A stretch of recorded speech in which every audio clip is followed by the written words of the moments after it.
Assalamualaikum warahmatullahi wabarakatuh. Perkenalkan, saya Sultan Rambe, mahasiswa Magister Ilmu Hukum Fakultas Hukum Universitas Indonesia dengan peminatan Hukum dan Sistem Peradilan Pidana. Pada kesempatan ini, saya akan menyampaikan diseminasi hasil penelitian tesis saya yang berjudul Rekonseptualisasi Pengaturan Pembekuan Transaksi Keuangan dalam Upaya Pencegahan dan Pemberantasan Tindak Pidana Pencucian Uang. Penelitian ini berangkat dari satu persoalan mendasar dalam hukum pidana modern, yaitu bagaimana negara dapat memberantas tindak pidana pencucian uang secara efektif, tetapi pada saat yang sama tetap menghormati hak asasi manusia, khususnya hak atas harta benda dan prinsip due process of law. Sebagaimana yang kita ketahui, Indonesia adalah negara hukum. Sebagai negara hukum, Indonesia wajib menghormati, melindungi, dan memenuhi hak asasi manusia. Salah satu bentuk hak yang dijamin di dalam konstitusi adalah hak atas harta benda. Artinya, setiap orang berhak memiliki, menguasai, menggunakan, dan memperoleh perlindungan atas harta bendanya sendiri. Namun, dalam konteks tindak pidana pencucian uang, perlindungan terhadap harta benda tidak dapat dipahami secara absolut. Pencucian uang merupakan kejahatan yang memiliki karakteristik khusus. Kejahatan ini dilakukan dengan cara menyembunyikan atau menyamarkan asal-usul harta kekayaan yang berasal dari tindak pidana. Karena itu, negara membutuhkan instrumen hukum yang cepat untuk mencegah harta agar harta hasil kejahatan tidak dipindahkan, disamarkan, atau bahkan menghilang. Salah satu instrumen tersebut adalah pembekuan transaksi keuangan. Dalam penelitian ini, pembekuan transaksi keuangan dipahami sebagai tiga bentuk utama. Yang pertama, penundaan transaksi, yang kedua adalah penghentian sementara transaksi, dan yang ketiga adalah pemblokiran. Ketiga instrumen tersebut memiliki tujuan yang sama, yaitu membatasi pergerakan harta kekayaan yang diduga berasal atau berhubungan dengan tindak pidana pencucian uang. Akan tetapi, meskipun instrumen ini penting, pelaksanaannya tetap harus dikawal agar tidak berubah menjadi tindakan yang sewenang-wenang. Disinilah letak urgensi penelitian ini.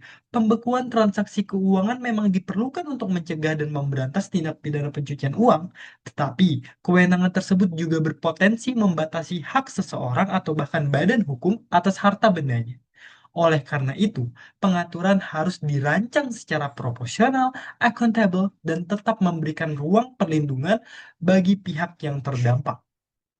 Berdasarkan latar belakang tersebut, penelitian ini berusaha menjawab tiga pertanyaan utama. Yang pertama, bagaimana sejarah dan perkembangan hukum internasional mengenai pencucian uang? Yang kedua, bagaimana pengaturan anti pencucian uang di Indonesia, Malaysia, dan juga Swiss? Dan yang ketiga, bagaimana bentuk rekonseptualisasi pengaturan pembekuan transaksi keuangan dalam upaya mencegah dan memberantas pencucian uang di Indonesia? Untuk menjawab pertanyaan tersebut, penelitian ini menggunakan dua teori utama. Yang pertama adalah teori hak asasi manusia. Teori ini digunakan untuk menegaskan bahwa tindakan pembatasan harta benda tetap harus menempatkan pada kerangka penghormatan dan perlindungan terhadap hak asasi manusia, khususnya harta benda. Yang kedua adalah teori due process of law. Teori ini menekankan bahwa setiap pembatasan hak harus dilakukan melalui prosedur yang sah, adil, dan tidak sewenang-wenang, serta dapat diuji. Dengan kata lain, efektivitas pemberantasan tindak pidana pencucian uang tidak boleh mengorbankan kepastian hukum dan perlindungan prosedural. Dalam penelitian ini, pembahasan mengenai pembekuan transaksi keuangan kemudian diarahkan kepada tiga bentuk utama. Bentuk yang pertama adalah penundaan transaksi. Penundaan transaksi merupakan kewenangan yang diberikan kepada penyedia jasa keuangan untuk menunda sementara waktu transaksi apabila terdapat indikasi jika transaksi tersebut mencurigakan. Secara konseptual, kewenangan ini dimaksud sebagai langkah awal untuk mencegah transaksi yang diduga berkaitan dengan tindak pidana tidak segera terlaksana. Akan tetapi, dalam penelitian ini ditemukan beberapa persoalan. Yang pertama, efektivitas penundaan dalam mencegah TPPU yang perlu dievaluasi karena masih sangat minim. Yang kedua, kewenangan ini diberikan kepada lembaga private, yaitu penyedia jasa keuangan. Padahal dampaknya dapat membatasi harta benda yang dimiliki oleh manusia itu sendiri. Yang ketiga, tidak terdapat mekanisme keberatan yang mungkin dilakukan oleh pengguna jasa yang merasa keberatan atas tindakan dari penyedia jasa keuangan melakukan penundaan transaksi. Dengan demikian, masalah utama dalam penundaan transaksi adalah rendahnya efektivitas dan minimnya perlindungan prosedural. Penyedia jasa keuangan memang memiliki posisi penting dalam mendeteksi transaksi keuangan mencurigakan. Tetapi, ketika tindakan tersebut berdampak terhadap pembatasan hak, maka harus ada mekanisme pengawasan yang jelas. Hal inilah yang tidak tercermin di dalam pengaturan penundaan transaksi. Lanjut, untuk bentuk yang kedua adalah penghentian sementara transaksi. Penghentian sementara transaksi merupakan kewenangan yang diberikan kepada PPATK untuk memerintahkan penyedia jasa keuangan menghentikan sementara sebagian atau seluruh transaksi keuangan. Berbeda dengan penundaan transaksi, penghentian sementara transaksi dilakukan oleh lembaga negara yang memiliki fungsi untuk menganalisis dan melakukan pemeriksaan terhadap transaksi keuangan mencurigakan. Namun, pengaturan ini juga masih menyisakan persoalan. Salah satu persoalan utamanya adalah tidak adanya batasan waktu yang jelas bagi PPATK untuk menjawab keberatan jika pengguna jasa atau pihak ketiga keberatan terhadap tindakan PPATK menghentikan sementara transaksi. Selain itu, belum terdapat kewajiban yang tegas bagi PPATK untuk memberikan alasan yang cukup apabila keberatan tersebut ditolak. Padahal, dalam prinsip due process of law, setiap orang memiliki hak untuk menyampaikan keberatan dan mengetahui alasan pembatasan tersebut diberikan kepadanya. Karena itu, penghentian sementara transaksi harus dilengkapi dengan mekanisme keberatan yang lebih kuat dan akuntabel. Selanjutnya, untuk bentuk yang ketiga adalah pemblokiran. Pemblokiran menjadi penting karena setelah berlakunya KUHP baru, pemblokiran ditempatkan sebagai bentuk upaya paksa. Konsekuensinya adalah pemblokiran harus tunduk pada prinsip-prinsip yang ada di dalam hukum acara pidana, termasuk prinsip pengawasan terhadap upaya paksa yang dilakukan melalui mekanisme pra-peradilan atau memperoleh izin dari ketua pengadilan. Akan tetapi, permasalahan muncul karena terdapat potensi konflik norma antara pengaturan pemblokiran yang ada di dalam Undang-Undang PPT-PPU sebelumnya dan KUHP. Selain itu, perlindungan terhadap pihak ketiga yang terdampak pemblokiran belum sepenuhnya optimal. Dalam praktiknya, sangat mungkin terjadi harta milik pihak ketiga ikut diblokir, padahal harta tersebut tidak berkaitan dengan tindak pidana. Misalkan karena ada hubungan bisnis, hubungan keluarga, atau transaksi tertentu yang dianggap berhubungan dengan tersangka. Apabila pihak ketiga tidak diberikan ruang hukum yang memadai untuk mengajukan keberatan, maka pemblokiran ini dapat merugikan pihak yang sebenarnya tidak terlibat dalam tindak pidana.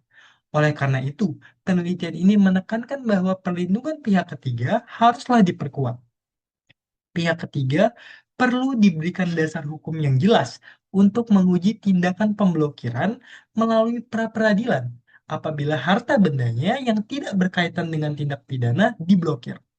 Dari ketiga bentuk pembekuan transaksi keuangan tersebut, dapat dilihat bahwa beberapa dampak umum dari pembekuan transaksi keuangan. Yang pertama, adanya pembatasan terhadap hak atas harta benda. Yang kedua, muncul resiko tindakan sewenang-wenang atau abuse of power, sehingga perlu ada mekanisme pengujian terhadap tindakan tersebut. Yang ketiga, timbul ketidakpastian hukum bagi pengguna jasa atau pihak ketiga. Dan yang keempat, lemahnya prinsip due process of law dalam praktik. Berdasarkan pada persoalan-persoalan tersebut, penelitian ini menawarkan beberapa bentuk rekonseptualisasi. Pertama, terhadap penundaan transaksi. Perlu dilakukan evaluasi terhadap urgensi untuk memberikan kewenangan penundaan transaksi kepada penyedia jasa keuangan. Bahkan perlu dipertimbangkan untuk segera dihapus, karena yang pertama tidak efektif, dan yang kedua justru menimbulkan resiko pembatasan terhadap hak asasi manusia tanpa mekanisme keberatan yang memadai. Arah kebijakannya adalah membatasi kewenangan lembaga private dalam melakukan tindakan yang berdampak langsung terhadap hak asasi manusia. Penyedia jasa keuangan tetap dapat berperan dalam hal mendeteksi dan melaporkan transaksi keuangan mencurigakan. Konsep ini serupa dengan konsep yang diadopsi oleh negara Swiss. Kedua, terhadap penghentian sementara transaksi, perlu dilakukan penguatan mekanisme keberatan. Penguatan tersebut dapat dilakukan dengan mengatur batasan waktu bagi PPATK untuk menjawab keberatan yang diajukan pengguna jasa atau pihak ketiga. Selain itu, PPATK juga perlu diwajibkan untuk memberikan alasan yang cukup apabila keberatan tersebut ditolak. Dengan adanya batasan waktu dan kewajiban memberikan alasan yang jelas, maka tindakan penghentian sementara transaksi dapat tetap berjalan sebagaimana instrumen pemberantasan TPPU tanpa mengurangi efektivitasnya. Dan yang ketiga, terhadap pemblokiran. Penelitian ini merekomendasikan agar pelaksanaan pemblokiran dalam perkara tindak pidana pencucian uang harus tunduk pada KUHP. Hal ini penting karena KUHP merupakan hukum acara pidana yang mengatur upaya paksa termasuk pemblokiran di dalamnya. Selain itu, penelitian ini juga merekomendasikan perubahan terhadap beberapa pasal agar pihak ketiga dapat memiliki legal standing yang kuat untuk mengajukan permohonan pra-peradilan apabila hartanya diblokir, padahal tidak berhubungan dengan tindak pidana. Yang pertama adalah merubah pasal 1 angka 15, yang kedua pasal 158 huruf B, yang ketiga adalah pasal 160 ayat 2 KUHP. Dengan perubahan tersebut, pemblokiran tetap dapat digunakan sebagai instrumen pemberantasan tindak pidana pencucian uang, tetapi tidak menghilangkan perlindungan hukum bagi pihak ketiga yang beritikat baik. Inilah bentuk keseimbangan yang ingin dibangun dalam penelitian ini, yaitu keseimbangan antara efektivitas penegakan hukum dan perlindungan terhadap hak asasi manusia. Pada akhirnya, tujuan utama dari rekonseptualisasi pembekuan transaksi keuangan adalah menciptakan sistem hukum yang mampu mencapai 4 hal. Yang pertama, efektif mencegah pemberantasan tindak pidana pencucian uang. Yang kedua, menjamin kepastian hukum. Yang ketiga, melindungi hak atas harta benda. Yang keempat adalah menegakkan prinsip due process of law. Sebagai penutup, penelitian ini menegaskan bahwa pembekuan transaksi keuangan merupakan instrumen penting dalam rezim anti pencucian uang. Tanpa instrumen ini, harta hasil tindak pidana akan mudah dipindahkan, disamarkan, atau disembunyikan, bahkan menghilang. Namun, pemberantasan tindak pidana pencucian uang tidak boleh mengabaikan prinsip negara hukum itu sendiri, yang mana negara hukum tidak hanya menuntut hukum yang kuat terhadap kejahatan, tetapi juga hukum yang adil bagi setiap orang yang terdampak oleh tindakan negara. Salah satunya adalah pembekuan transaksi keuangan. Karena itu, pengaturan mengenai penundaan transaksi, penghentian sementara transaksi, dan pemblokiran perlu ditata kembali agar proporsional, accountable, dan memberikan ruang keberatan yang memadai bagi para pihak. Rekonseptualisasi ini diarahkan untuk memastikan bahwa pencegahan dan pemberantasan tindak pidana pencucian uang di Indonesia tidak hanya efektif untuk mengejar hasil kejahatan, tetapi juga menjunjung tinggi hak asasi manusia, kepastian hukum, dan prinsip due process of law. Demikian diseminasi saya sampaikan. Wassalamualaikum warahmatullahi wabarakatuh.